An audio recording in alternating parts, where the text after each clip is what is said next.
surah pilihan hari ini surah Ar-Rum ayat 17 hingga 24 berkenaan dengan tadabbur alam dan kehidupan. Bagaimana Allah ciptakan alam ni, Allah kata orang tu ciptakan segala-galanya untuk kita lihat kebesaran Allah Subhanahu Wa Taala. Jadi hari ini kita bersama dengan guru kita, murabbi kita, jurulatih utama Tadabbur Center, Al-Fadhil Ustaz Muhammad Syahri Abdul Rahman. Assalamualaikum Ustaz. Waalaikumsalam warahmatullahi Sihat Ustaz? Alhamdulillah. Saya gembira jumpa Ustaz hari ini, masya-Allah. Tak sabar sebenarnya untuk kita selusuri bersama, dan saya difahamkan ini adalah siri ketiga, betul? Ketiga. Mungkin sebelum kita mulakan pagi ni, Ustaz ada sikit kita recap, kita ulang siar sikit apa yang kita dah belajar ayat-ayat sebelum ni. Silakan Ustaz, bismillah. Terima kasih Tuan Haji Talib. Assalamualaikum warahmatullahi wabarakatuh. Kepada semua ayah ibu yang setia di TV Al-Hijrah 114, semua yang sedang menonton barangkali sedang kalut menghantar anak-anak ke sekolah. Hari yang kedua. Alhamdulillahirabbil alamin. Wassalatu wassalamu ala Rasulillah wa ala alihi wa sahbihi wa barik wa sallim. Di mana juga kita berada, kita perlu belajar daripada apa yang terjadi di sekeliling kita. Di antara apa yang pernah terjadi kepada para sahabat radhiyallahu anhum suatu ketika dahulu, 1400 tahun dahulu, di zaman Al-Quran diturunkan, adalah terjadinya peristiwa politik, peperangan dan pergolakan kuasa yang terjadi di luar tanah Arab. Iaitulah yang pernah berlaku kepada bangsa Romawi. Sehingga kan Allah Subhanahu Wa Taala menjadikan peristiwa besar perang yang terjadi berkenaan sebagai sebab penurunan turunnya satu surah yang sangat keramat, yang sangat luar biasa. Dan hari ini saya akan berkongsi kepada tuan-puan sekalian antara sebab ia boleh dianggap sebagai surah yang sangat penting untuk anak-anak kita yang sedang belajar di sekolah masing-masing, ya, pada hari yang sangat mendebarkan pada hari ini, di mana surah Ar-Rum akan berbicara pada hari ini tentang merenung alam.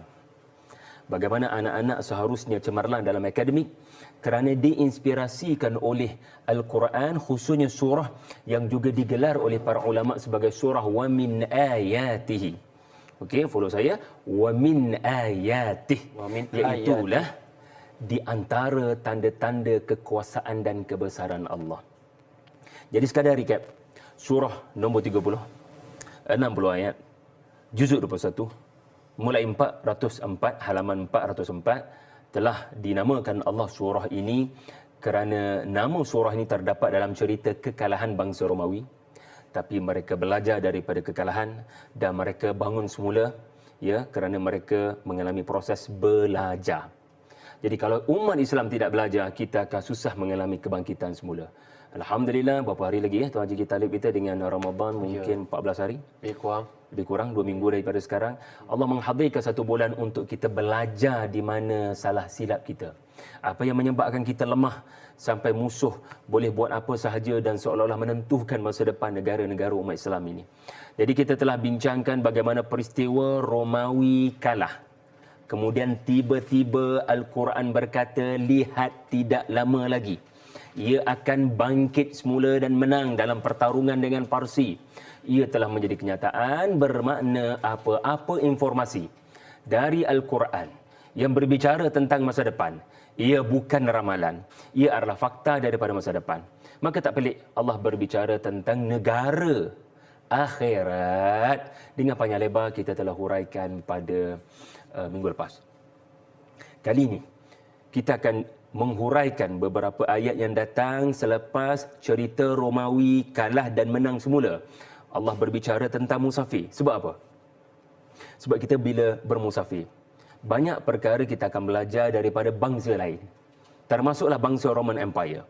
Dan hari ini tuan-tuan akan dibawa berjalan menaiki unta kalau zaman dahulu, berjalan untuk belajar apa yang agaknya ada di rantau orang, di perantauan, di overseas yang tak ada di tanah air kita. Jadi insya-Allah hari ini, ya, boleh catat belaka daripada sekarang, ya.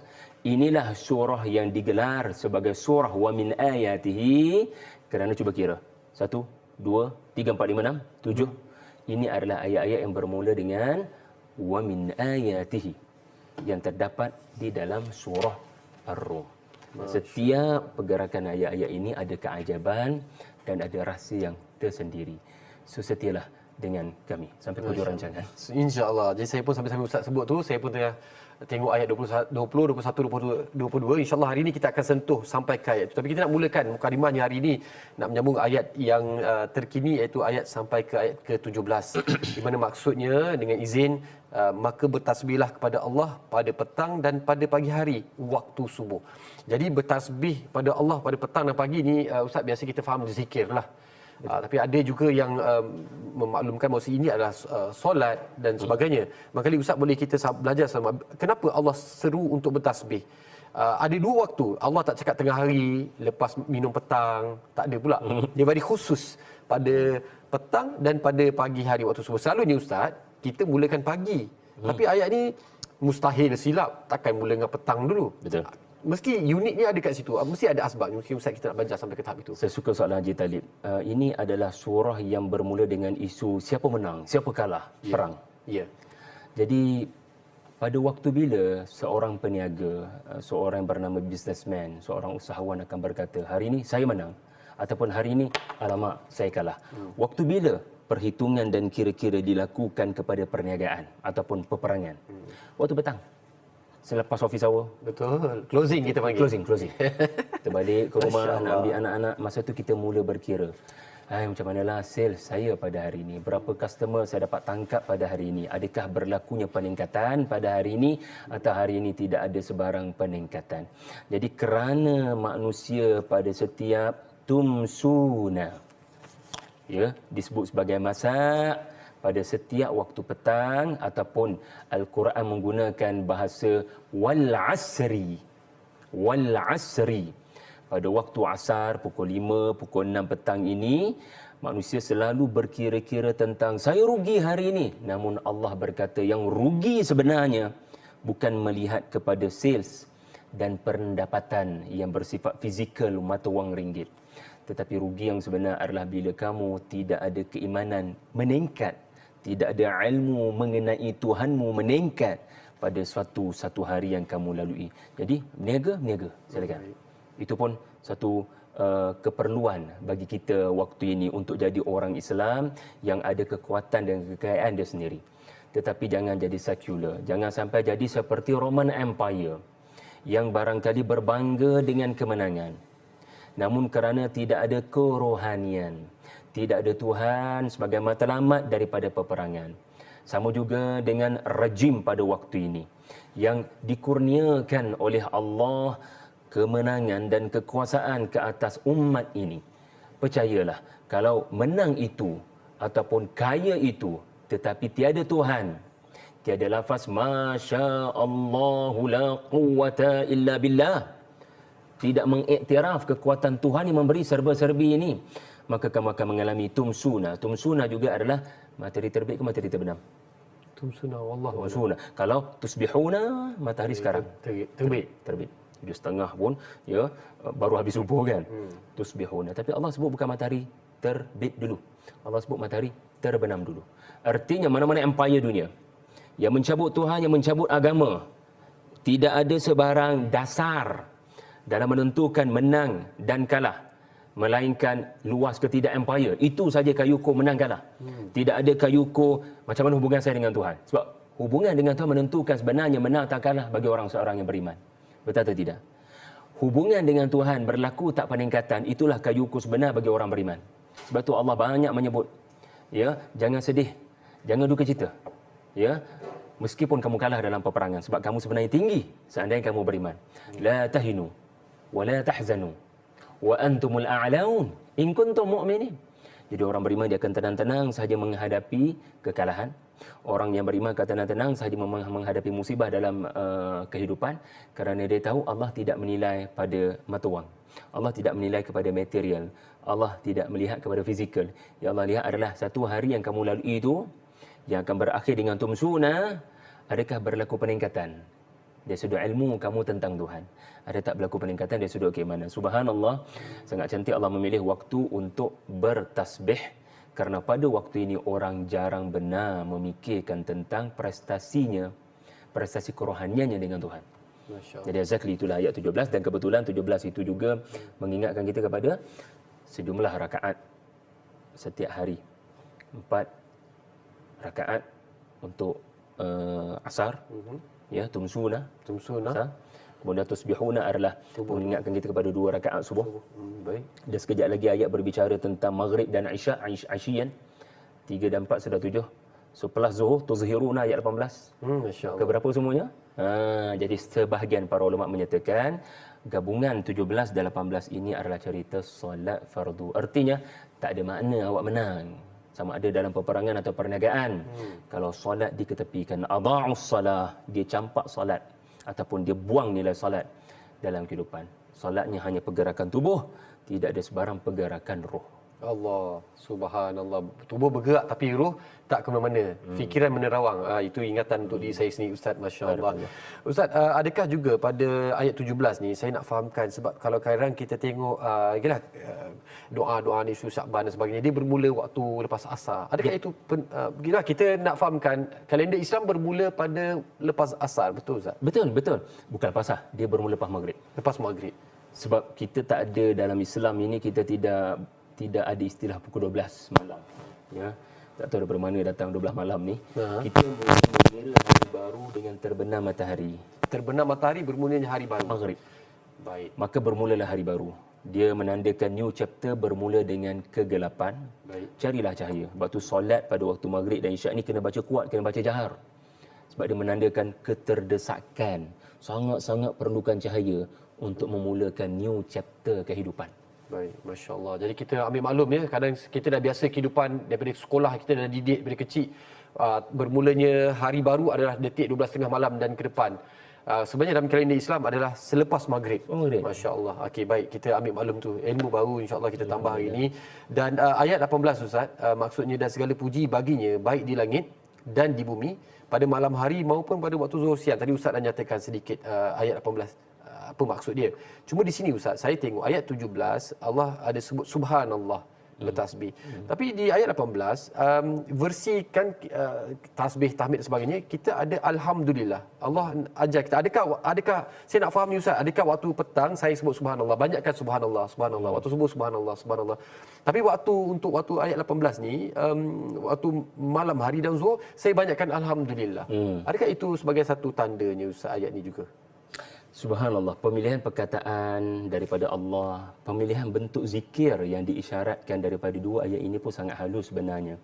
Asyian adalah waktu malam, di mana apa yang berlaku pada waktu malam selain daripada solat fardu maghrib dan isyak, ialah waktu anda tidur. Adakah kita nak puji? Bagusnya dia tidur, Masya Allah. Mana ada orang puji? Orang tidur, orang tak puji. Orang kata, okeylah, kita fahamlah awak dah tak ada buat kerja. Awak dah putus daripada semua amalan dan pekerjaan. Orang hanya puji bila dia sedang berada di tempat bekerja. Itu orang puji. Juga tuzhiruna pada ayat 18 itu, ayah ibu, tuan-puan sekalian, adalah merujuk kepada waktu tergelincir matahari yang menandakan masuknya waktu azan zuhur. Orang Arab dulu-dulu dan sebahagian kita hari ini tahniah kepada mereka yang menghidupkan bukan qalilah ya. Dia saya dengar hari itu qalilah. Qailulah.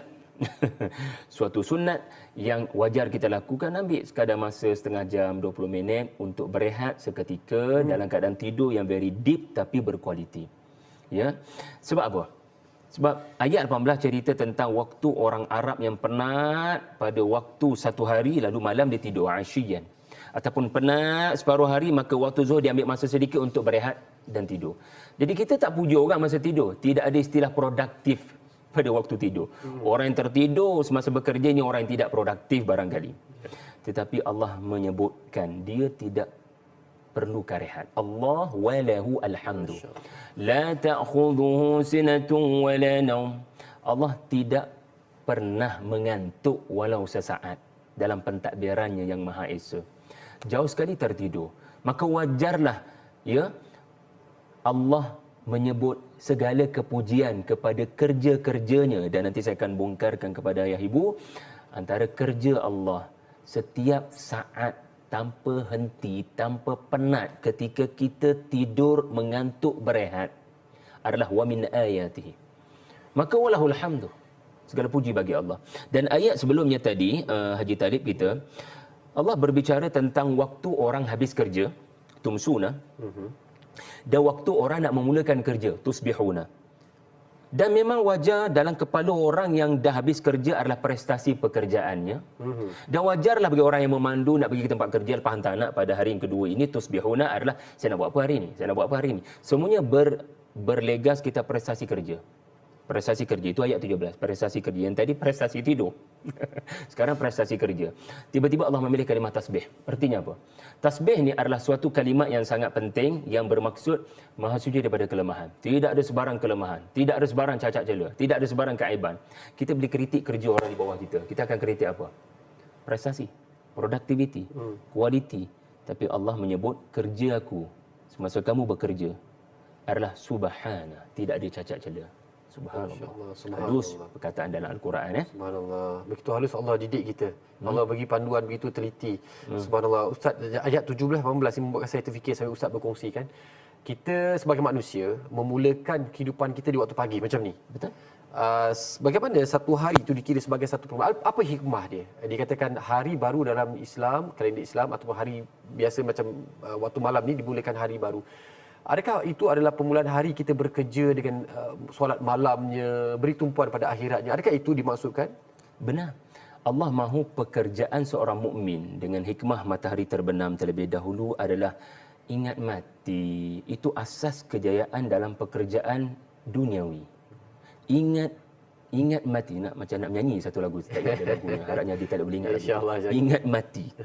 Bila kita melihat matahari terbenam, kegelapan pun datang, apa yang akan berlaku adalah anda diperingatkan dengan bukan tidur, tetapi mati. Anda diperingatkan dengan detik semua manusia mati. Namanya kiamat. Seorang yang hidupnya sentiasa ingat mati boleh datang pada bila-bila masa, maka apa legasi saya? Saya nak tinggalkan apa kepada anak bini? Adakah ramai orang menangis bila saya mati atau orang semua gembira dalam hati kerana ketiadaan saya? Jadi orang yang melihat mati sebagai perpindahan ke alam lain, dia akan sentiasa menjadikan pekerjaannya itu yang terbaik sebelum dia pergi pulang kepada ilahi. Benarlah kata Allah, yang memulakan kehidupan, yang menjadikan kehidupan mukmin ini kena starting dengan ingat mati. Alladzi khalaqal mauta wal hayat. Allah tidak memulakan dengan kalimat hidup. Allah memulakan dengan kalimat yang ada kaitan dengan kematian. Sebab tu tumsuna disebutkan tadi. Subhanallah. Orang yang sentiasa memulakan kehidupan dengan prinsip ingat mati, dia akan beroleh kehidupan sebenar. Orang yang mengejar kehidupan duniawi, dia sebenarnya menuju kematian. Jadi orang yang ahsanu amala adalah orang yang sentiasa fikirannya, macam mana saya nak kaitkan pekerjaan saya ni dengan alam selepas mati. Macam mana pekerjaan saya buat ni boleh memberikan saya cahaya, kan, matahari kan, kepada alam barzah saya. Masya Allah, luar biasa. Jadi semua kita nak ingatkan ni, kita bahawasanya Allah memang cipta malam untuk kita beri tumpuan kepada kehidupan akhirat kita. Dan juga di Facebook saya ucapkan jutaan terima kasih yang komen dan sebagainya berkongsi. Tiba-tiba saya ternampak nama Ustazah Muzayyana Abdullah. Subhanallah, barakallahu fiki. Guru kita, subhanallah, menonton Ustazah, beri laluan insya-Allah tahun lalu. Dan kepada semua yang menonton juga di Facebook dan juga TikTok, terus kongsikan pandangan anda, soalan anda sebagainya. Insya-Allah kita akan santuni sebentar lagi. Kita akan berehat sedikit Ustaz. Cuma kita juga nak fahamkan bagaimana ayat 17, 18, 19 ni juga ada kaitan dengan apa yang berlaku di Gaza, Ustaz. Sekejap lagi kita akan sambung, insya-Allah, mudah-mudahan kita dapat iktibar dan manfaatnya. Berehat seketika. Masya Allah, seronok saya tengok soalan-soalan dan feedback daripada media sosial kita. Dan satu soalan daripada TikTok tak habis jawab tadi Ustaz. Nama akaunnya Bawa Bertaubat Dik. Masya Allah, bagus nama akaun dia. Ustaz, jadi soalan ni adalah berkaitan dengan bagaimana nak istiqamah. Contoh Ustaz, tadi kita sentuh tentang zikir, bertasbih, subhanallah, alhamdulillah. Hari pertama buat ada tasbih, hari kedua tasbih, kadang tak jumpa, masih lagi berzikir. Hari ketiga dia kejap zikir, kejap tak zikir. Macam mana kita nak istiqamah dengan amalan yang kita nak lakukan ni Ustaz? Istiqamah ni kena fokus kepada benda yang fardu terlebih dahulu. Just berikan kualiti penghayatan kepada perkara yang selalu kita melakukannya tanpa kita sedari. Sebagai contoh, salat fardu sendiri. Ya, Ramadan tak lama lagi kita akan tambah lagi 8 rakaat, lagi 20 rakaat tarawih. Kadang-kadang kita tak payah nak terfikir-fikir apa amalan baru saya nak buat dan saya nak istiqamah. Kadang-kadang just fokus pada amalan sedia ada, sebab amalan sedia ada tu sendiri tak ada kualiti, tak ada penghayatan. Jadi instead of creating something yang baru, ya, maka apa kata anda memberikan nafas baru kepada amalan yang sudah anda lakukan, tetapi dengan penghayatan kali ini. Sebagai contoh, apa maksud subhana? Telah saya jelaskan tadi.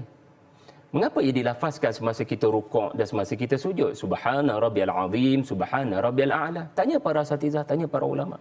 Kenapa alhamdulillah ya kita lakukan semasa berdiri? Ya. Iaitulah lawan kepada keadaan kita tadi asyian dan tadhhirun yang kita tidur. Ia menggambarkan Allah qayyum. Allah Maha mentadbir, tidak pernah didekati. Jadi kalau kita hayati setiap lafaz dalam surah Al-Fatihah sebagai contoh, itulah yang akan mencetuskan istiqamah. Sebab ada orang dia nak satu amalan baru yang dia konsisten, tetapi kerana tak ada faktor ini suruhan agama ke tidak, maka dia akhirnya meninggalkan tanpa dia sedar sebab dia ikut arus perdana.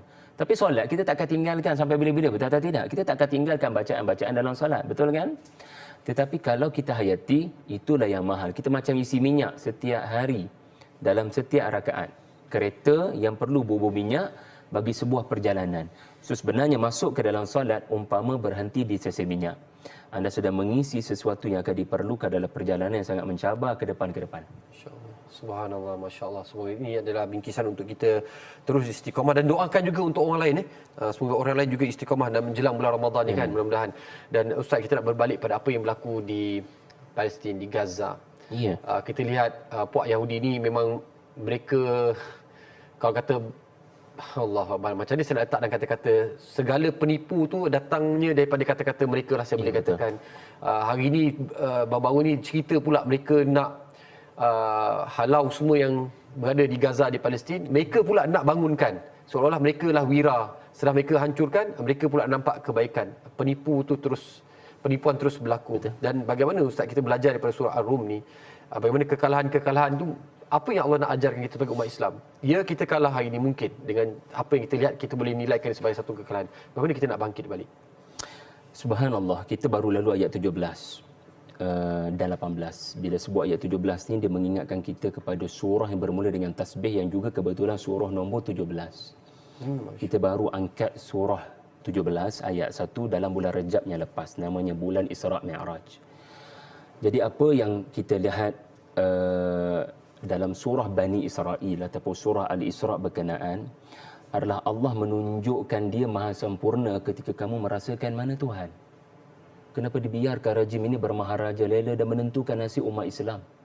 Dengan selambanya berkata-kata kepada Jordan dan Mesir, seolah-olah OIC dan semua pemimpin-pemimpin Arab ini tidak berfungsi dan umat Islam tidak boleh mencatur masa depan mereka sendiri. Mungkin kita tertanya-tanya, di mana Tuhan kepada kanak-kanak yang terbunuh? Di mana Tuhan? Kenapa dibiarkan, tuan-tuan puan-puan sekalian? Pada waktu matahari umat Islam sedang terbenam, kelihatan ada kegelapan dan ada kelemahan. Tumsuna, maka pada waktu itulah hendaklah kita melakukan fasubhanallah. Sebagaimana surah nombor 17 selari dengan ayat 17 di dalam surah ini, subhanallazi asra bi'abdihi. Allah punya perancangan sebenarnya sangat sempurna, cuma kamu tak nampak lagi. Kamu berada pada proses orang kata season 1 yang penuh dengan unsur-unsur yang melemahkan. Tetapi percayalah, bila Nabi pulang daripada Masjid Al-Aqsa, inilah permulaan kepada separuh masa yang kedua yang akan memberikan kekuatan dan akan berlakunya counter attack. Semoga Allah memberikan kekuatan kepada umat Islam di sana. Dan insya-Allah kita akan melihat sebentar lagi bagaimana perbezaan matlamat orang Islam terhadap Palestin dengan matlamat rejim sekular yang tak percaya Tuhan ini kepada tanah Palestin. Kita akan lihat sebentar lagi, insya-Allah. InsyaAllah mudah-mudahan kita akan cari jawapannya. Kita selusuri ayat 19 dan ke-8. Dan boleh saya bacakan maksud ayat 19, Ustaz, apa yang ada di depan mata saya sekarang ini. Maksudnya, dia merujuk pada Allah, mengeluarkan yang hidup daripada yang mati dan mengeluarkan yang mati daripada yang hidup dan menghidupkan bumi setelah mati kering. Dan seperti itulah kamu akan dikeluarkan daripada kubur. Ustaz, kat sini Allah nyatakan ada dua condition, iaitu tentang kehidupan. Manusia mati dan ialah manusia hidup mati tu kita dah biasa tengok. Tapi yang mati kemudian dihidupkan tu kita belum pernah tengok lagi. Dan bumi setelah mati, ingat sehidup kita ni, Bumi memang sentiasa hidup, tak pernah lagi matilah. Betul. Apa yang Allah rujuk kepada ilmu bumi ini dihidupkan setelah mati kering. Dan kemudian Allah sambung lagi seperti itulah kamu akan dikeluarkan daripada kubur. Cuma Allah akan berikan kita ayat ni, kita nak fahamkan secara bahasanya kenapa Allah bagi direct perbandingan. Itulah rupanya. Jadi kita nak faham macam mana, apa Allah maksudkan rupa begitu. Ayat 19 berbicara tentang akan datang satu hari nanti seseorang yang mengalami kematian akan dihidupkan semula. Dia ada dua kefahaman. Kefahaman yang pertama adalah dalam pekerjaan kamu sehari-hari, kamu kena sentiasa ingat ini dan di sini bukan segalanya. Akan datang alam lain yang kamu akan mati, selepas itu dihidupkan semula. Waktu itulah penentuan sebenar menang dan kalah. Bukan sebagaimana kayu ukur keduniaan yang mungkin menilai perang. Romawi kalah, Romawi menang. Bukan itu ukurannya, ukurannya adalah amalan. Jadi ini yang melahirkan mukmin, tentera Islam berbanding dengan tentera Romawi ataupun Parsi yang tidak beriman. Apa yang berlaku pada rejim hari ini tiada peri kemanusiaan. Ceasefire pun ditembaknya manusia di West Bank. Ditembaknya manusia di Jenin. Ditembaknya manusia. Sebab mereka yang kononnya keturunan Nabi-Nabi. Yang kononnya melakukan suruhan Nabi Daud dan Nabi Sulaiman. Mereka sebenarnya mendustakan ayat-ayat Allah. Yaftaruna 'alallahil kadhib. Mereka hidup tanpa peraturan Tuhan. Mereka tak percaya pada hari pembalasan. Mereka tak percaya pada yukhrijul hayya minal mayyit. Satu hari saya akan bergelar mayat dan saya akan dihidupkan semula oleh Allah Azza wa Jalla, dan masa itulah Allah akan tanya, apa kamu buat sebenarnya? Kononnya kamu adalah pewaris tanah Nabi-Nabi. Apa telah kamu buat kepada orang yang tidak berdosa? Hanya kerana dia bangsa bukan bangsa Yahudi, apa yang telah kamu lakukan kepada mereka? Satu nyawa sangat mahal bagi aku dan kamu telah menembak lebih daripada 60,000 lebih nyawa. Itu satu kefahaman Haji Talib kita. Satu lagi kefahaman yang boleh menyentuh hati kita adalah ini surah bermula dengan cerita perang. Dan bagi seseorang yang terbabit dalam peperangan, waktu yang paling kritikal baginya adalah menjelang waktu matahari terbenam. Sebab bila dah gelap gelita, orang tak berperang dah. Sebab zaman dulu bukan ada lighting ke apa yang boleh macam drone boleh nampak pergerakan musuh.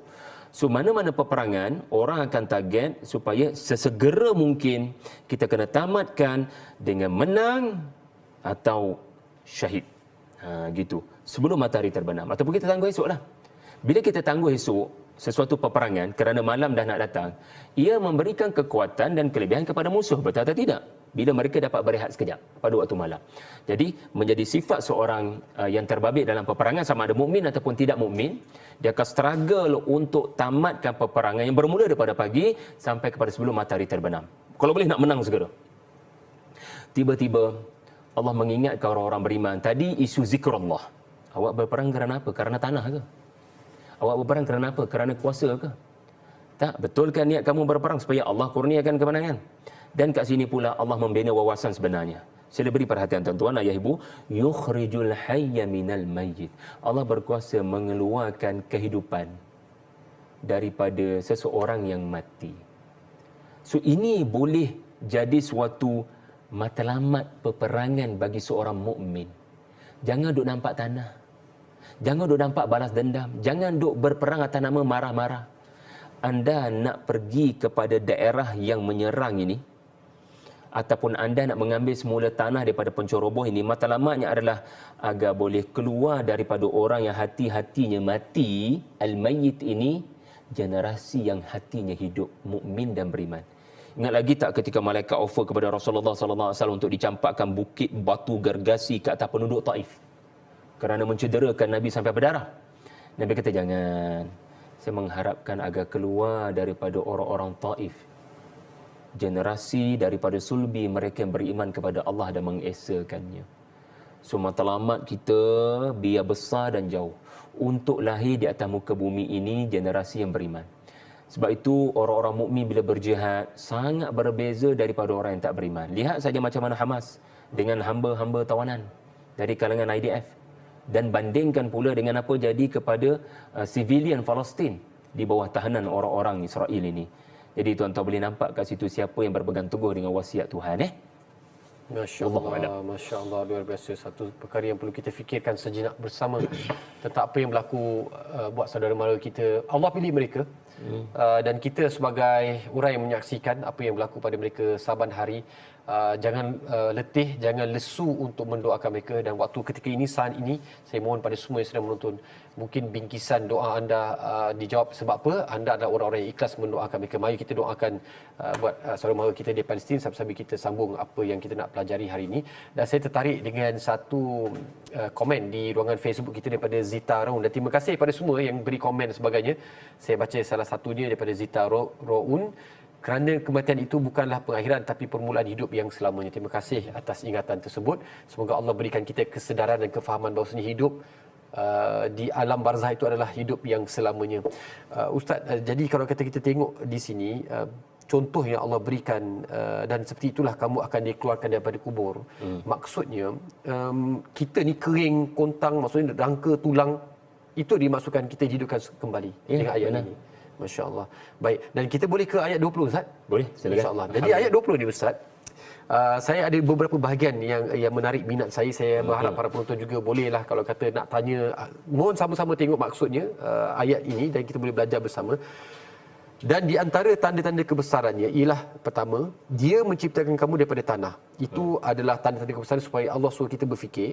Kita nak berfikir bersama kejap lagi. Dan sambungannya adalah kemudian tiba-tiba kamu menjadi manusia yang hidup bertebaran di atas muka bumi. Allah pilih ayat tiba-tiba. Kenapa Allah pilih ayat tiba-tiba tu Ustaz sebagai satu perkara untuk kita fikirkan bersama? Kerana manusia mudah lupa bila famous, bila berkembang namanya, di sana orang sebut nama, di sini orang sebut nama. Kalau zaman dulu-dulu naik kuda, ya macam pahlawan Roman Empire. Betul. Iaitulah perarakan di sana sini, ada orang nak datang ni, ya, Julius Caesarnya, ya, macam-macam nama yang kita tahu bila mereka pergi ke sana kemari, mereka akan dipuji-puji dan dikenali. Tetapi uslub tiba-tiba ini menunjukkan sampai hati. Kamu lupa Tuhan yang menciptakan kamu daripada tanah yang dipijak-pijak. Bangga bongkak kamu, takabur kamu dengan Tuhan. Kamu menang perangnya, Roman Empire. Tetapi kamu tak nampak Tuhan yang memberikan kamu kemenangan. Ini satu teguran juga kepada umat ini. Dalam apa jua pencapaian dan kejayaan anda dan saya, jangan sekali-kali lupa untuk sebut apa yang Zulkarnain sebut. Hada rahmatun min Rabbi. Ini adalah belas kasihan daripada Tuhan. Jangan lupa sebut apa yang Nabi Sulaiman sebut. Hada min fadli Rabbi. Ini pemberian Tuhan. Liyabluwani aashkuru am akfur. Adakah saya benar-benar bersyukur atau saya sebenarnya kufur? Hatta Nabi Sulaiman pun risau. Dia tidak tergolong dari kalangan orang-orang yang bersyukur. Sebab itu bila baca ayat 20 yang mengingatkan kita tentang kamu ni diciptakan daripada tanah. Sebenarnya inilah teguran yang sangat diperlukan oleh semua orang yang Allah kurniakan pengaruh. Kalau dalam surah Al-Kahfi itu Allah kurniakan 2 kebun. Pendapatan sentiasa tak putus, masyuk, dia memanjang. Bukan bulanan punya pendapatan ni aja tadi, pendapatan harian. Tak putus. Ya, tak putus. Ya. Live TikTok saja boleh dapat berapa RM-nya. Jadi tuan-puan sekalian, pemilik 2 kebun ditegur oleh kawannya. Ingat lagi tak apa teguran kawannya? Akafarta billadhi khalaqaka min turab. Kamu kufur kepada Tuhan menciptakan kamu daripada tanah.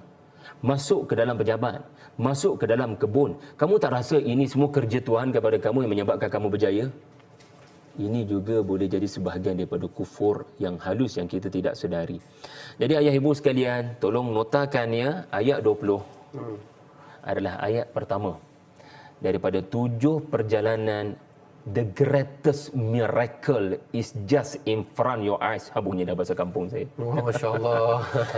Sebenarnya lagu Mahizi ni bagus. Haji Tariq kalau kita boleh hayati. Lagu yang mana Open tu? Your Eyes. Open Your Eyes. Open Your Eyes. Nyanyi sikit tak ada. Nanti jadi saya cuba tengok. Kalau boleh saya nyanyi Ustaz. Kalau baik jangan Ustaz. Baik jangan. Yang bermaksud the greatest liriknya lah. The greatest miracle is just in front your eyes, but you need to open your heart, your mind. Masya Allah. Sebenarnya depan mata kamu ni ada ayat Allah, wa min ayatihi. Dia adalah satu benda yang sepatutnya kamu kata wow. Subhanallah. Tapi kita sebut ke benda tu? Kita tak sebut sebab apa? Sebab sama ada kita tak ada ilmu ataupun sains, ataupun kita tak baca Quran. Saintis dia akan kagum walaupun angkat kepala ke langit sebab dia kaji benda tu. Tetapi orang yang baca Quran pun seharusnya nampak langit sebagai guru yang Allah utuskan untuk menegur dia. Sebab banyak cerita dalam Quran tentang langit. Jadi ini wa min ayatihi yang pertama, yang sesuailah dengan cerita Roman Empire menang semula. Kerana peringatan kepada orang Islam selepas peperangan Badar, jangan lupa daripada mana kamu datang. Sebab bila seseorang lupa daripada mana dia datang, dia akan pijak-pijak orang lain. Dia lupa dia daripada tanah yang dipijak-pijak. Masya Allah, satu ingatan buat kita juga. Kalau boleh kita jangan buat begitu pada orang menzalimi, menindas orang. Dan satu komen daripada Facebook, Samsia Yaakob, innalillahi wa inna ilaihi rajiun. Sahabatku telah bertemu sang penciptanya malam tadi, tiada rezeki untuknya bertemu Ramadan. Masya Allah. Ya, kadang-kadang kita tak tahu bilakah giliran kita. Semoga Allah panjangkan usia kita untuk bertemu dengan bulan Ramadan dan keberkatannya. Dan masih lagi belum ada yang menjawab, ya, baik di TikTok ataupun di Facebook. Saya tanyakan tadi, ada tak bagaimana anda sebenarnya berinteraksi dengan kehidupan di sekeliling? Kalau ada pokok ke, mungkin boleh beritahu. Anda biasa tak bercakap dengan pokok? Itu yang luar biasa lah. Tapi ada tak biasa yang bercakap dengan kucing? Dia panggil mama, bahasakan diri ada mama, papa kan, cakap dengan kucing kan. Ada tak? Kalau ada mungkin boleh bacakan dengan komen. Siapa nama kucing anda? Oyen tu dah famous sangat lah. Mungkin ada kucing-kucing lain, si Tompok ke si Belangka boleh nyatakan mungkin kita nak belajar kat sini. Apa yang kita boleh belajar daripada kehidupan yang Allah ciptakan di sekeliling kita? Bagaimana Ustaz katakan tadi, terlalu banyak sangat perkara keajaiban di depan mata kita. Cuma kita tidak melafaz dan melihat dengan subhanallah, alhamdulillah. Kita akan berehat seketika, kembali lepas ini kita berehat dan sambil berselawat. Allahumma salli ala sayyidina Muhammad wa ala ali sayyidina Muhammad. Kita akan berjumpa lepas ini insya-Allah. Subhanallah, saya sambil-sambil baca komen di ruangan Facebook, saya ketawa jugalah kan. Ya, contoh banyak yang tulis kat sini, terima kasih. Ada Hajaji, ada every cakap dengan Bulus, Lola dan Lily, Sharifah Nagiah. Saya selalu bercakap dengan kucing. Nama kucing saya Doraemon, kucing yang sangat manja. Wah, comel. Yusma Zariah, saya ada kucing, nama kucing saya Noni.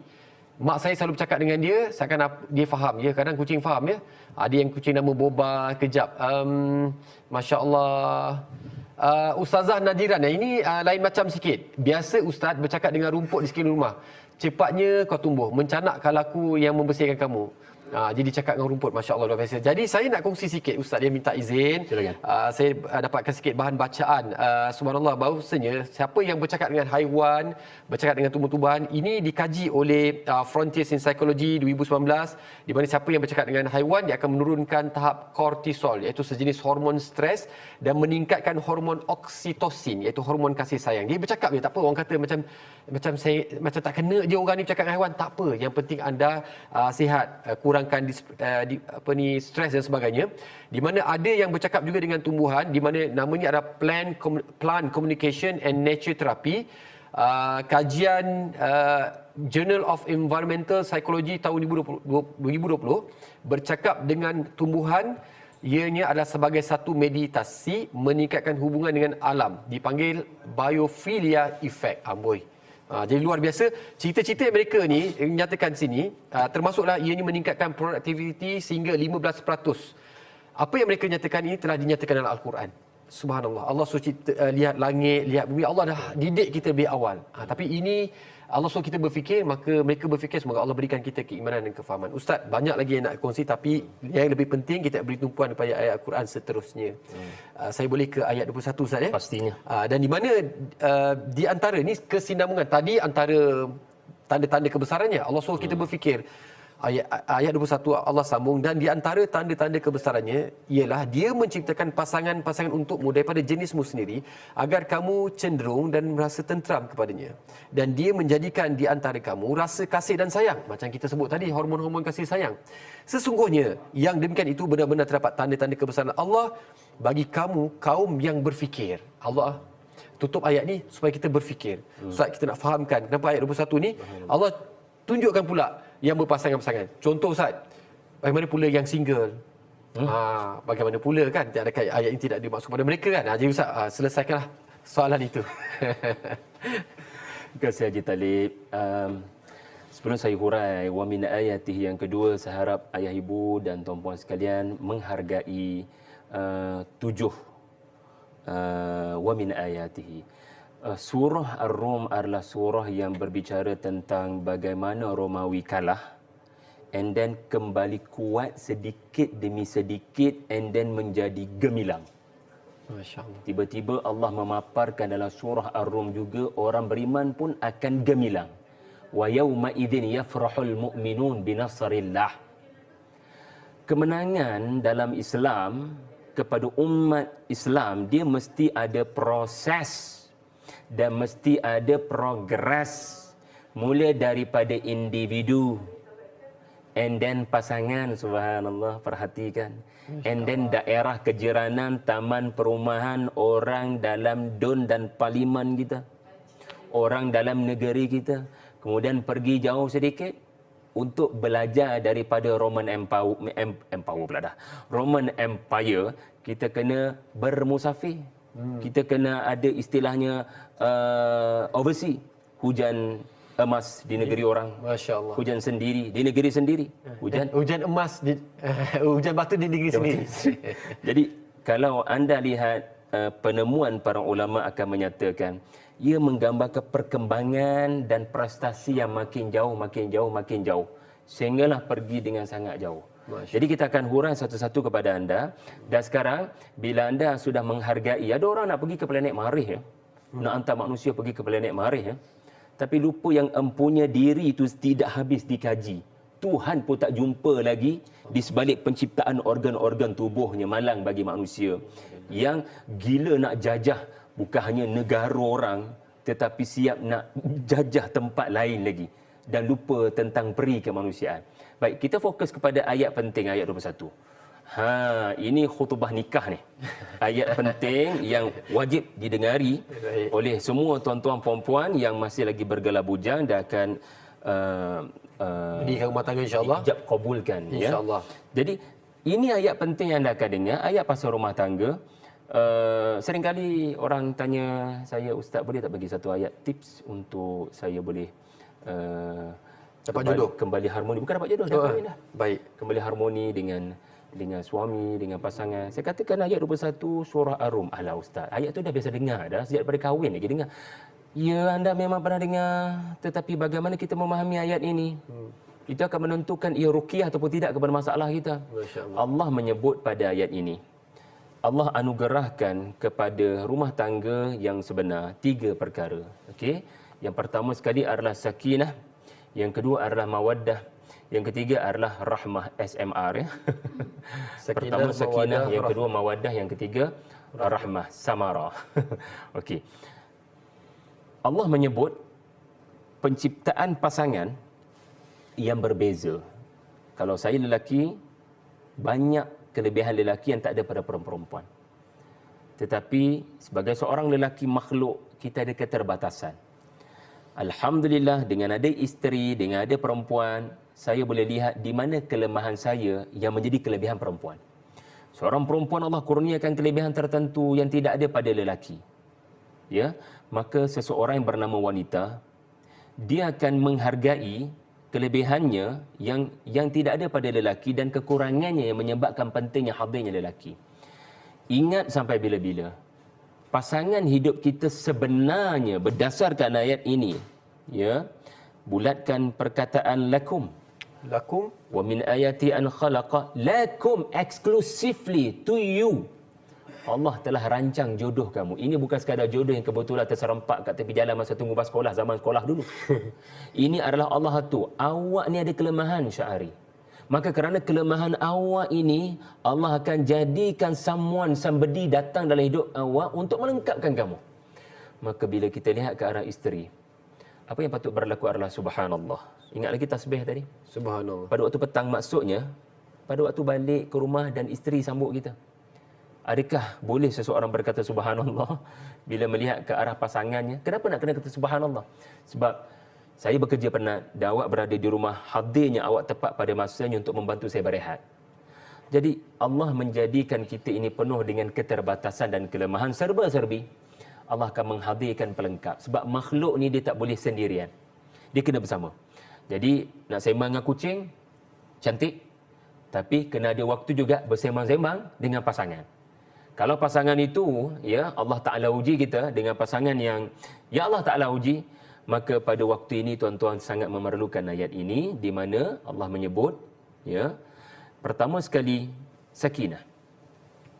Sakinah ini artinya kecintaan yang berasaskan kepada physical touch. Bila dapat duduk kat bahu suami, bila dapat bersama dengan isteri, kita akan dapat rasa ketenangan yang tidak dapat dirasakan oleh mereka yang tidak melalui perkahwinan. Ini siapa? Kerja siapa ni?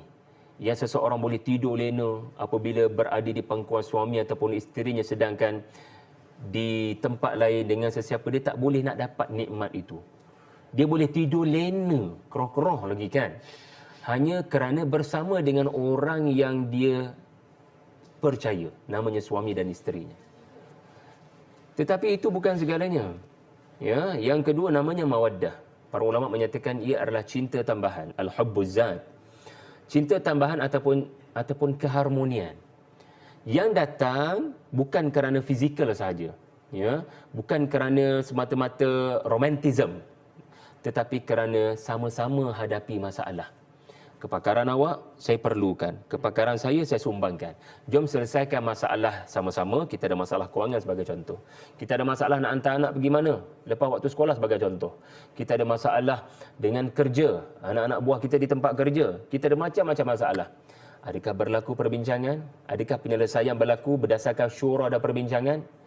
Pada waktu kita boleh atasi sama-sama sesuatu masalah, tahniah, anda sedang beroleh mawaddah daripada Allah Subhanahu Wa Taala. Sehingga bila kita pergi kerja tu, mawaddah ni adalah kita ada rasa rindu kepada isteri kita. Kita rasa rindu kepada suami kita. Padahal kita baru je bersama semalam kan. Tetapi kerana mawaddah, di tempat kerja sekalipun kita boleh teks, boleh SMS, boleh WhatsApp kepada pasangan kita. Saya rindu awak lah, sebagai contoh, subhanallah. Jadi tidak semua perkahwinan sampai ke level ini. Sampai ke level tak sabar nak bertemu semula pasangan, tak sabar nak jumpa anak-anak. Ya, kebanyakan bila balik daripada tempat kerja, dalam hatinya, dalam fikirannya, dia ni lagi. Na'udzubillah daripada gangguan syaitan. Apa yang sepatut berlakunya adalah peluk, penuh kasih sayang. Abang boleh tak jumpa kamu hari ini. Kamu mungkin boleh meninggal dunia hari ini, tapi Allah jodohkan kita sekali lagi. Dan akhir sekali tuan-tuan, rahmah adalah kasih sayang yang special daripada Allah, sampai anda sanggup melakukan apa sahaja, bukan untuk anda, tetapi untuk anda, isteri dan anak-anak. Anda tidak lagi berfikir sendirian ataupun mementingkan diri sendiri. Daripada sekecil-kecil ubat gigi anda beli kat kedai, anda tidak lagi memikirkan aku punya ubat gigi, tetapi untuk pasangan aku sekali, tetapi sehinggalah kepada sanggup buat apa saja demi keselamatan anak-anak dan family kita. Inilah rahmah, belas kasihan daripada Allah. Kita ucapkan jutaan terima kasih sebenarnya pada ayah-ayah kita yang bekerja susah payah mereka, mak ayah kita yang didik kita. Barangkali senangnya kita hari ini ataupun beradanya kita hari ini dengan susah payah mereka, air mata mereka yang mereka tak tunjukkan pada kita. Masya Allah. Kita doakan buat semua mak ayah kita, terima kasih banyak. Ni hari ni anak-anak pun dah sekolah. Terima kasih pada ayah-ayah, mak-mak yang bangun pagi siapkan untuk anak-anak ke sekolah dan sebagainya. Moga Allah balas segala jasa anda, mudah-mudahan insya-Allah. Dan Ustaz, ayat boleh ke ayat 22 Ustaz? Boleh insya-Allah. Dan kalau kita tengok ayat ke-22, dekat situ Ustaz dah bagi petanda kamu dan komuniti. Kalau kita tengok ayat bermula daripada ayat 20, ya, ayat 19, dia kesinambungan ayat 20, 21, 22, 23, 24 ni dia dimulai dengan dan. Maksud dia berkait rapat. Itu saya belajar pada Ustaz lah. Betul. Dan ayat 22 ni maksudnya, dan di antara tanda-tanda kebesarannya, Allah nak tunjuk lagi tanda kebesarannya Ustaz, ialah dengan penciptaan langit dan bumi. 1. Perbezaan bahasamu. 2. Dan warna kulitmu. 3. Yang demikian itu benar-benar terdapat tanda bagi orang yang mengetahui. Tadi Allah suruh berfikir, ini Allah kata bagi mereka yang mengetahui. Yang tak tahu, tak tahu. Ada 3 kategori ni. Kenapa Allah sebut tentang bahasa Ustaz? Yang langit dan bumi ya nampak. Cuma saya tak faham kenapa Allah cakap pasal bahasa. Kemudian warna kulit. Kenapa Ustaz? Sedangkan Al-Quran ni dah dicipta lebih awal. Kalamullah ni. Maksudnya masa Allah cipta Nabi Adam, Allah dah tahu akan berlakunya perbezaan bahasa, akan berlakunya perbezaan kulit. Jadi kenapa kita ambil tahu tentang hal ini? Antara tema penting surah Ar-Rum adalah belajar daripada orang lain. Romawi sudah lama berkuasa. Pada satu hari, juara carta liga bukan lagi Roman. Ya. Akhirnya adalah pasukan lain menang. Namanya Parsi. maka pendekatan perlu diambil adalah bertenang. Mungkin ada sesuatu yang boleh dipelajari daripada orang lain, daripada kumpulan lain, daripada geng lain. Mungkin ada hikmah kita diberikan kekalahan. Dan ketika surah ini diturunkan, kaum muslimin berada dalam keadaan fasa yang kelemahan, kekalahan. Tapi Al-Quran turun bertubi-tubi. 70% Al-Quran namanya apa? Makkiyah. Untuk apa? Bukan sekadar sabar, bertenang, calm down, take it easy. Bukan itu saja tema-temanya. Tema-temanya adalah think. Apa agaknya kamu boleh belajar daripada kekalahan? Allah akan kurniakan kemenangan, jangan risau. Tetapi sebelum kemenangan itu hadir, kamu kena berpasangan dengan kekalahan. Kegelapan mesti berpasangan dengan cahaya. Matahari yang terbenam tadi mesti berpasangan dengan matahari terbit. Matahari mesti berpasangan dengan bulan. Allah jadikan, tadi ayat tentang pasangan. Jadi adakah awak hargai pasangan awak bila dia punya sudut pandang berbeza? Dan dalam ayat ini pula, adakah awak akan hargai orang yang bercakap dengan bahasa berbeza? Yang jadi masalah adalah resis ataupun apa yang disebut sebagai diskriminasi. Bila cakap saja bahasa lain, tak ada manfaat orang macam ni. Dia bangsa lain. Dia bercakap dengan logat lain, tak ada manfaat. Sebab itu kita dapat lihat isteri Nabi SAW, bukan semuanya bangsa Arab. Ada sesuatu yang Nabi belajar daripada Maria Al-Qibtiyah. Ada sesuatu yang Nabi belajar daripada Juwairiyah, ya, daripada Safiyah, ya. Kerana itu kita diajar agar celebrate the differences. Allah menciptakan pelangi dengan pelbagai warna sebelum LGBT hijack menjadi simbol perjuangan diorang yang batil. Allah menjadikan kepada kita untuk termenung melihat ke arah pelangi. Cuba bercakap dengan pelangi sekali-sekala. Kenapa awak ni banyak warna? Ataupun buat esei zaman saya sekolah rendah dulu, saya sebatang pensel, ataupun saya apa dia, pelangi kan, penyuruh bilang yang sesuai saya tak tahulah kan. Cuba anda hadirkan diri anda sebagai pelangi. Agaknya nak ajar apa? Awak hadir untuk apa? Apa yang awak nak ajar sebenarnya? Rabbana ma khalaqta hadza batilan. Kerana pelbagai warna itu untuk mengajar, setiap orang ada pattern yang pelbagai-bagai. Pemimpin yang sebenar, rahmatan lil alamin, dia boleh pimpin semua orang. Bukannya orang baik-baik, bukannya orang daripada satu negeri. Maka jangan sekali-kali memandang hina orang yang berbeza bahasa daripada kita. Jangan sekali-kali beranggapan orang yang bukan bidang pengajian kita adalah orang kita tidak perlukan. Kerana ayat 22 mengajar kita, Allah sengaja buat macam tu. Wakhtilafu alsinatikum wa alwanikum. Inilah dasar penting perjuangan Islam untuk menang ke atas Palestin. Kerana sebaliknya, dasar yang dipegang oleh rejim yang melaungkan the chosen nation, bangsa kita, bangsa terbaik, mereka lupa Allah pernah jadikan mereka bangsa terbaik dengan takwa dan taat pada Nabi. Allah pernah menjadikan mereka bangsa terbaik tanpa menindas dan memijak dan membunuh dan genosid bangsa lain. Apa yang sedang berlaku sekarang adalah benar-benar bertentangan bukan hanya dengan wahyu tetapi dengan kemanusiaan, Haji tadi. Wallahu a'lam. Subhanallah, luar biasa. Kita dapat belajar sama-sama. Dan sebenarnya kita tak sabar sebenarnya nak sambung ayat seterusnya. Kita perlu berehat seketika kembali pas ini. Kami nak sentuh juga ataupun kita nak minta Ustaz sentuh tentang kenapa di hujung ayat ini Allah sentuh tadi suruh berfikir, kemudian ayat 22 suruh orang-orang yang mengetahui, ayat ke-23 bagi kaum yang mendengar. Tidak akan ada kebetulan. Mesti ada sebab. Ini sesuai untuk kamu mendengar dan sebagainya. Kenapa agaknya sambung pas ni? Masya Allah. Alhamdulillah. Kita dah mula Ustaz. Sambil-sambil itu kita offline berbincang sikitlah dengan Ustaz. Baik, ayat 22, minta maaf, 23 ni Ustaz. Telah kita pun menyatakan bahawa sini dia berakhir dengan ayat mendengar. Kenapa Allah berikan kata-kata yang berkaitan, yang ini kamu kena lihat, ini kamu kena berfikir, yang ini kamu kena mendengar. Hairannya Ustaz, ayat 23 ni, maksudnya dan di antara tanda-tanda kebesarannya, ialah tidurmu pada waktu malam dan siang hari dan usahamu mencari sebahagian daripada kurniaannya. Sesungguhnya itu benar-benar terdapat tanda-tanda bagi kaum yang mendengar. Satu, dia kaum. Adakah mendengar maksudnya kena dengar, dia ni berdengkur ke tidak? Ataupun mendengar apa? Dia bekerja, kita kena, kan kerja kita kena perhati, tengok. Tapi kena mendengar. Wallahu alam, hanya Allah dia Maha mengetahui. Mungkin kita boleh belajar daripada ini. Tadi ada soalan tentang anxiety, fikir yang bukan-bukan tentang hari esok sampai susah nak tidur.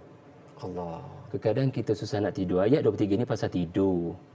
Antara sebab kita susah nak tidur sebab macam-macam suara yang kita dengar. Sebenarnya suara tu bukan daripada setan pun, tapi suara tu kita reka sendiri suara tu. Suara yang tidak membangunkan semangat untuk menghadapi hari esok dengan tenang. Sepatutnya suara yang kita pasang kalau tidak Al-Mulk, kalau tidak Quran sekalipun adalah suara-suara yang kita keluarkan yang baik-baik esok, insya-Allah. Allah bagi dia alhamdulillah. Allah bagi saya alhamdulillah. Esok apa yang berlaku semua dah ditentukan Allah. Kerja saya adalah untuk pastikan Allah suka dalam setiap perbuatan dan gerak-geri saya. Itu contoh kita berfikir yang baik-baik. Jangan biar ada suara-suara tertentu yang mendominasi fikiran kita. Kerana itu yang jadi 2-3 pagi tadi nak tidur lagi and then makan Maggi dan macam-macam yang tidak menambahkan kesihatan. Itu satu. Wallahu alam. Antara hikmah Allah berbicara tentang tidur dan pengakhirannya adalah liqaumi yasmaun, dan kebetulan ada soalan tadi kan. Yang kedua, kenapa Haji Talib mengaitkan menyebut ataupun bertanya tentang manamukum, tidur pada waktu malam, dengan qaumin yasmaun? Kerana orang yang tidur, ya, dia tidak lagi belajar apa-apa. Betul atau tidak? Orang yang tidur, adik-beradiknya mati. Dia tidak lagi boleh mendengar apa-apa tazkirah dan khutbah dan ayat-ayat Allah. Maka Allah sebenarnya bukan bercerita tentang tidurnya tubuh kita. Dia adalah teguran kepada matinya hati kita dengan ayat-ayat Allah di negara orang. Allahu Akbar. Kita balik kampung, kita musafir. Ingat lagi flow saya sebutkan tadi. Kita sebenarnya dalam perjalanan nak berdagang. Nak belajar daripada Roman Empire. Ini surah Ar-Rum. Kita sedang berada pada ayat 23. Ayat 23 menceritakan bila kamu dah berpisah dengan isteri kamu. Bye-bye sayang, jumpa lagi. Saya nak pergi berjual beli sekejap. Saya nak pergi overseas sekejap, nak belajar, nak sambung belajar. Kemudian bila kita meninggalkan isteri, kita kena say goodbye juga kepada kejiranan, taman perumahan. Kita akan meninggalkan komuniti kita, dan bila kita dalam perjalanan kita kena berhenti dekat mana-mana RNR, kita kena berehat, kena cukupkan tidur, ada kursi urut lagi kan, sebagai contoh kan. So Allah bercerita pada wamin ayat yang keempat tentang berehat di RNR. Ataupun check-in di mana-mana hotel, ataupun singgah transit di mana-mana negara untuk berehat sekejap. Ini flow yang tersusun sebenarnya bagi menggambarkan hidup ini sebuah perjalanan. Dan bila kita tidur, kita tidak lagi mendengar apa-apa. Kerana ada manusia, dia tidak faham dunia hanyalah tempat dia singgah sekejap. Dia tidak mendengar ayat Allah, maka apa akan jadi? Dia akan merasakan ini bukan RNR, ini adalah hotel 5 bintang. Inilah matlamat hidup saya. Ini jadi masalah bila pekak. Dia tidak mahu mendengar. Maka ini adalah hikmah barangkali Allah menutup ayat ini dengan, aku nak tengok kamu pasang telinga dengar betul-betul, jangan mati. Seperti orang tidur mati. Ini adalah ayat-ayat, benda tak ada kat negara kamu, tapi kamu kena belajar. Satu lagi subhanallah, kenapa cerita pasal perdagangan wabtigha'ukum min fadlih. Tadi kamu tidur pada waktu malam, tapi Allah juga mention wan nahar, pada waktu siang. Kerana qailulah boleh berlaku pada waktu siang. Dan kenapa Allah mention waktu siang? Sebab waktu siang kamu akan dapat tenaga. Bila waktu malam tak berapa boleh tidur lena, yang tu waktu siang jadi tak bertenaga, jadi murung memanjang tu. So tidur kena berkualiti. Kalau tidak dia menyumbang kepada stres di tempat kerja, betul kan? So bila kamu menghadapi siang dengan tidur yang berkualiti, maka akan berlakulah wabtigha'ukum min fadlih. Allah Taala akan bagi macam-macam rezeki dan kelebihan. Tiba-tiba Allah menyebut tentang mendengar. Sebab orang yang berjaya adalah orang yang mendengar dengan teliti feedback customer. Masya Allah. Orang yang akan berjaya melariskan produk adalah dia sangat sensitif dengan kritikan dan dia ambil perhatian dan tindakan. Beritahu saya ayah ibu sekalian, berapa lama Nabi berdagang sebelum jadi Nabi? Subhanallah. Lama kan? Lama. Nabi duduk dalam medan wabtigha'ukum min fadlih, namanya perdagangan. Nabi bukan hanya duduk kat Mekah, Nabi ke sana, kemari, utara, selatan, tanah Arab sebelum kenabian 28 tahun. Bukan tempoh yang sekejap. 23 tahun jadi Nabi. 28 tahun terbabit dalam perdagangan. Untuk apa semua ni? Kenapa Nabi kena jadi usahawan, pedagang, bawa produk Khadijah binti Khuwailid radhiyallahu anha sebelum jadi Nabi umur 40? Antara sains kemanusiaan yang Nabi akan belajar adalah listening, power of listening. The power of listening. Apa khabar makcik? Dengar. macam ada masalah tertentu je, boleh saya sambil jual buah-buahan, sambil jual produk-produk daripada Mekah di Tanah Syam. Nabi adalah seorang pendengar yang sangat teliti. Pendakwah takkan boleh pergi jauh kalau dia lebih suka bercakap daripada mendengar. Sebab tu Allah ciptakan kita ada dua telinga. Dua telinga. Masya Allah, luar biasa. Ya Allah, indahnya ayat Al-Quran. Allah didik kita. Dan ada juga yang berkongsi merpati putih. Allahu Akbar. Allah SWT berikan pengetahuan dengan caranya. Kadang-kadang buka siaran TV langsung dapat jawapan atau ilmu. InsyaAllah selepas apa yang saya tak tahu. Mudah-mudahan Allah berikan kita kefahaman. Ilmu ada di mana-mana. Barangkali ayat ni kita dah baca dah banyak kali. Tapi kadang kita tak faham. Lain kefahaman. Esok kalau Ustaz cerita tambah lagi, kata orang tu, kita ulang. Kefahamannya berbeza, Masya Allah. Terima kasih Ustaz. Dan kita nak ke ayat 24. Kesinambungannya sama juga. Dan Allah banyak kali bagi tahu ini adalah tanda-tanda kebesaran. Ustaz, berapa kali Allah repeat? Macam Ustaz katakan tadi, ayatnya adalah berkaitan dengan wa min ayatihi, iaitu Allah suruh lihat tanda-tanda kebesaran ini. Yang kali ini Allah suruh kita tengok kilat pula. Kita kalau dengar kilat berterabur lagi. Tapi Allah suruh tengok. Satu. Kedua, yang menimbulkan ketakutan dan harapan. Kenapa Allah berikan ada dua situasi, takut dan harapan. Hasilnya pada kilat. Wallahu alam, macam mana kilat tu boleh menghasilkan perasaan ini. Dan dia menurunkan air hujan daripada langit, lalu dengan air itu dihidupkannya bumi yang setelah mati kering. Macam diulang balik ayat yang tadi, bumi yang mati kering. Sesungguhnya demikian itu benar-benar terdapat tanda-tanda bagi kaum yang mengerti pula, Ustaz. Subhanallah. Subhanallah. Ini adalah wa min ayatihi yang kelima. Bila anda sudah berehat dalam wa min ayati yang keempat, yang kelima ni anda dah sampai dah di negara orang tu. So anda bercita-cita untuk berdagang, melariskan produk pendapatan anda. Ini tujuan pun anda datang. Tapi Allah remind kita, jangan hanya pemikiranmu material. Sebagaimana Rasul berdagang ada kaitan dengan kerasulan di kemudian hari. Sensitif dengan manusia, hati budi, psikologi. Itu hikmah dunia perdagangan, itu hadiah dunia perniagaan kepada Nabi yang bakal menjadi Rasul. Rasul SAW dan mana-mana Nabi mesti ada kekayaan dari sudut kaedah mendekati manusia. Dan yang terbaik untuk belajar kaedah menjadi manusiawi adalah dunia perniagaan secara fizikal ini. Subhanallah. Dan kita jangan hanya nampak bisnes. Apa yang kita kena belajar adalah dakwah customer tu. Dekatkan kepada Tuhan. So bila ayat yang kelima wa min ayat ini berbicara tentang guruh. Bunyi yang sangat menakutkan, dan selepas itu disusuli dengan kilat, iaitulah barqa. Lain saya guru, Allah nyatakan guru lain. adalah ra'du. Dia adalah soal mendengar. Tadi kan ayat pasal mendengar. Bila kita dengar, dia sesuatu yang menakutkan. Biasanya apa yang berlaku dulu? Guru dulu. Yang akan berlaku dulu, kilat dulu. Kilat dulu. Pap. And then baru kita dengar. Masya Allah. Kerana cahaya itu lebih pantas daripada bunyi. Baik. Lalu apa yang akan terjadi adalah, itulah function kamu di negara Roman. Tahniah, kamu dah sampai ke Roman Empire.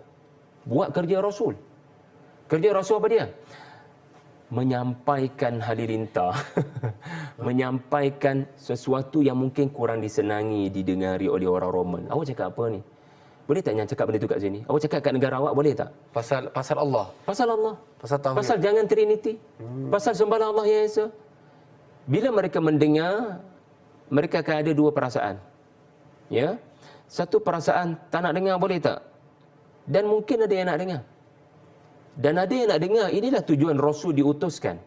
Inilah tujuan pendakwah datang. Bukan hanya nak buat bisnes, tapi berdakwah.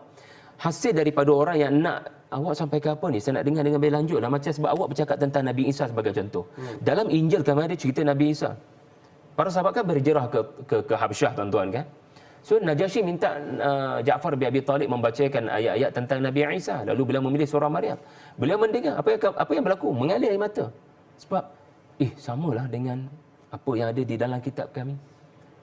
Siapa Rasul kamu yang ada maklumat-maklumat ini semua? Lalu mad'u ataupun dalam bahasa business customer, mad'u dalam bahasa dakwah, dia akan ada dua perasaan bila mendengar ayat-ayat Allah ini. Khaufan, takutlah kalau saya terus-menerus buat bisnes yang melanggar syarak ni, takutlah kalau hidup saya hanya matlamat dunia, sebab Allah ataupun pendakwah berkenaan menyampaikan ayat-ayat tentang neraka. Wa tama'an pula adalah ayat-ayat tentang syurga. Oh, saya ingatkan saya dah dapat syurga dah dekat Roman Empire ni. Rupa-rupanya, ya, yuhbarun. Kalau masih ingat minggu lepas kan kita bicarakan tentang yuhbarun. Rupa-rupanya ia dekat syurga, nikmat yang lebih besar, yang sentiasa gembira pada setiap saat. Kemudian Allah berbicara tentang air hujan. Ia bukan hanya semata-mata air hujan kerana ia duduk dalam surah bangsa Romawi, kerana ia duduk dalam cerita tentang peperangan menang kalah, maka ia sebenarnya cerita tentang matlamat dakwah Islam.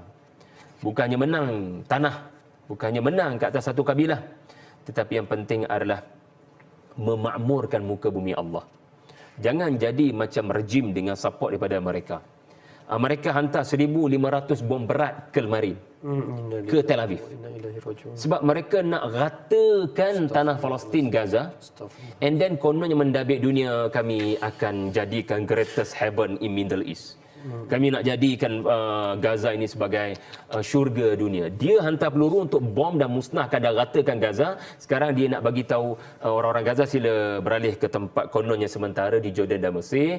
Duduk kat situ, kehidupan kamu akan jadi lebih baik. Relocation kononnya, tetapi Palestin tidak memerlukan relocation. Palestin memerlukan liberation. Palestin memerlukan kemerdekaan.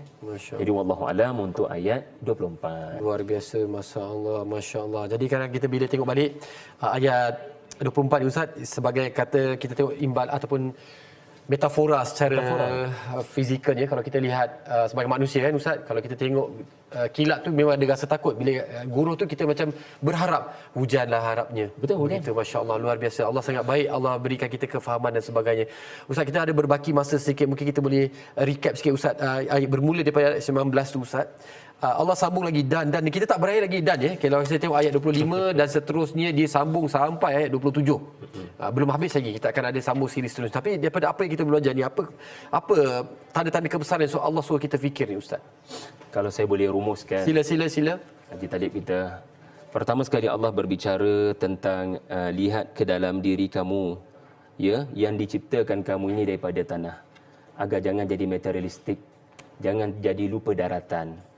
Lupa daratan ni pepatah peribahasa dalam bahasa Melayu, tetapi Al-Quran seringkali menyebut kamu daripada tanah, kamu daripada tanah. Sedar diri sikit agar jangan berjalan atas muka bumi sombong. Kemudian kedua, dia berkembang sedikit. Untuk jadi khalifah kena belajar memimpin isteri dan anak-anak. Maka adalah ayat kahwin tu. Wa min ayatin an khalaqalakum min anfusikum. Kemudian bila dah mula membina Baitul Muslim, bina mujtama' Muslim, pergi semayang jamaah. Tanya apa khabar jiran-jiran sebelah. Tanya perkembangan orang sebelah semayang kita kanan kiri. Terima kasih Ramadan kerana datang dengan syariat solat, ya, tarawih. Itu waktu terbaik untuk bersembang, untuk moreh, untuk tadarus, untuk tanya khabar. Alhamdulillah ada cerita tentang perbezaan lidah. Ya, orang Chinese, orang Indian, bahasa mereka tak sama dengan kita. Tapi kita kena hargai kelebihannya ada kepada mereka. Jangan selalu berkata kumpulan saya lebih baik daripada kumpulan yang lain. Hargai kepelbagaian. And then datang ayat 23, wa min ayati yang keempat pula. Allah berbicara mengenai waktu tidur. Sebab kita nak musafir lebih jauh, kita perlukan berehat. Tiba-tiba Allah bercakap tentang pentingnya kamu mendengar apa yang menjadi bualan masyarakat di negara orang itu. Apa yang boleh kamu belajar? Apa yang viral kat situ? Cuba belajar melihat sesuatu isu daripada sudut pandang spiritual. Dan kamu telah sampai di negara orang, negara Arab payah nak jumpa guru. Negara Arab payah nak jumpa hujan. Tapi bila sampai ke Syam, negara Roman Empire, negara Byzantine, entah-entah hujan selalu, musim sejuk apatah lagi. So kita akan belajar ayat 24. Jadi susunan atu ini memang menunjukkan ini cara Muslim jadi saintis. Subhanallah. Untuk kita berfikir, mendengar, melihat dan mengetahui, itu semua Allah telah nyatakan dalam setiap penghujung ayat pilihan kita. Dan syukur Alhamdulillah, hari ini di tangan saya ada satu buku, Tiada Dua Yang Sama. Selalu kita dengar apa, pelanduk dua serupa. Itu, tapi Al-Quran tidak ada yang seumpamanya. Adakah itu maksudnya Ustaz tajuk buku ini? Benar-benar tidak. Subhanallah. Ada. Subhanallah. Ini saya sambil-sambil Ustaz kongsi itu, saya membeliklah contoh-contoh. Romawi dalam surah Ar-Rum ni ada dalam muka surat 90. Dua isu besar surah ini adalah Romawi kalah, kedua adalah akhirat itu benar. Diterangkan secara ringkas dan padat. Saya rasa buku ni sangat bagus untuk ada dalam setiap rumah kita. Bayangkan anak-anak kita sambil-sambil kita duduk juga boleh memahami Al-Quran. Dan buku ini minta maaf tidak ada lagi di pasaran. Cuma pada siapa yang nak kena pre-order.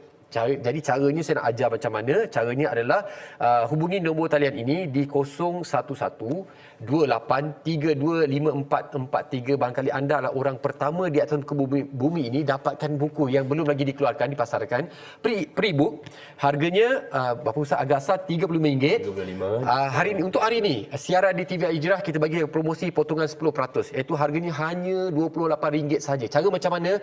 Jangan call, nanti mungkin tak sempat angkat. Tolong WhatsApp, tolong salin nombor telefon ni 011-2832-5443. Yang di TikTok, yang di Facebook boleh nyatakan di ruangan komen juga. Tolong mungkin admin boleh letakkan dalam ruangan komen 011-2832-5443. Dan sesungguhnya dalam setiap buku ini, setiap juzuk dia ada QR code. Rupanya kita boleh imbas QR code ini macam ni, imbas, dan Ustaz ada dalam berapa minit Ustaz 5 minit Ustaz akan kupas secara ringkas apa yang dinyatakan dalam juzuk-juzuk yang dinyatakan dalam buku ini. Dapatkan tiada dua yang sama, yang julung kalinya dikeluarkan dan belum ada lagi di pasaran. Anda barangkali ada orang-orang yang pertama dapatkan buku ini. Masya Allah, sangat baik, beri manfaat pada anda. Jadi saya nak beri ruang pada anda sekali lagi, pada siapa yang terlepas. Ada yang tanya Haji Talib, saya terlepas nombor telefon. Jadi saya ulang dengan pelan-pelan, ikut bibir saya. 011, Masya Allah, 28325433. Kenapalah saya bersungguh sangat untuk anda dapatkan buku ni? Sebab apa? Masya Allah, kita ada macam-macam buku, novel tu novel ni kan. Kadang petang hari nak baca Quran, kadang yelah mengantuk, tak ada wuduk lah, macam-macam alasan. Buku ini tolong letak atas meja satu, dalam kereta satu. Beri hadiah pada anak-anak kita. Sebenarnya cuti sekolah pun dah habis. Jadi kita bagi homework pada anak kita, khatamkan buku tiada dua yang sama yang merujuk pada Al-Quran. Ustaz, terima kasih banyak. Sama Tuan Haji tadi. Semoga Allah berikan keberkatan pada Ustaz dan sebagainya. Pada siapa yang nak dapatkan buku, teruskan. Dan insyaAllah kita akan teruskan siri yang selanjutnya di minggu depan. Ayat 25. Belum lagi berakhir kesinambungan dan apa yang dinyatakan oleh Allah dalam surah Ar-Rum.